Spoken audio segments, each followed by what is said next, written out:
আজকে আমরা এসেছি রাজশাহীর কোর্ট এলাকার মোড়ে একটা ডালপুরি খাওয়ার জন্য, মানে বাসায় নিয়ে যাব। তো এখন ওরা বানাচ্ছে, আমরা অর্ডার দিলাম বাসার জন্য।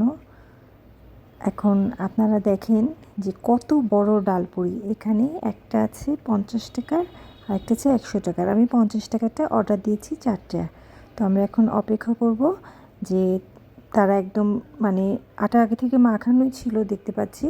তারপর তাতে ডালের পুর ভরে বেলবে, তারপর তেলে দিবে। সে পর্যন্ত আমরা অপেক্ষা করি, দেখি যে কী হয়। আর খাবার টেস্ট তো বাসায় যে খাওয়ার পরে বলতে পারবো। দেখা যাক কি হচ্ছে।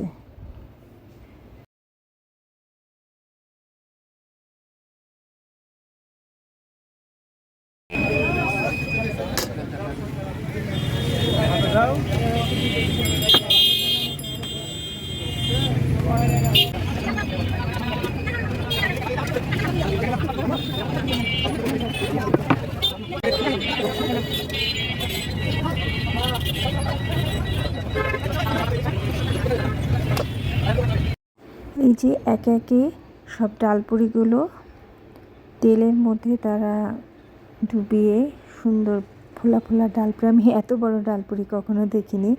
যাক, এখন কমপ্লিট, আমরা যাব বাসার পথে।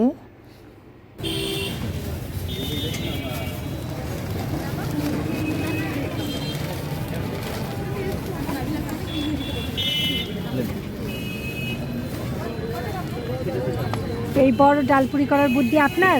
একটা তো কোয়েশ্চেন করি, আপনার বুদ্ধি? না, এটা আগে থেকেই আপনার চলে আসছে। তাই তো এই এলাকার লোকজন খুব পছন্দ করে, তাই তো? এলাকার লোকজন ঠিক আছে, পছন্দ করে। থাকেন, আচ্ছা। আবার আসবো পরে, ভালো লাগলে আজকে খাই। অবশ্যই বাইরে থেকেও লোকজন এসে নিয়ে যায়। ও আচ্ছা, আমরাও ওই ফেসবুকে দেখে আসলাম। ঠিক আছে ভাই, ভালো আচ্ছা, থাকেন। ঠিক আছে, আসুন। ভাই ভালো থাকেন। হ্যাঁ, হ্যাঁ।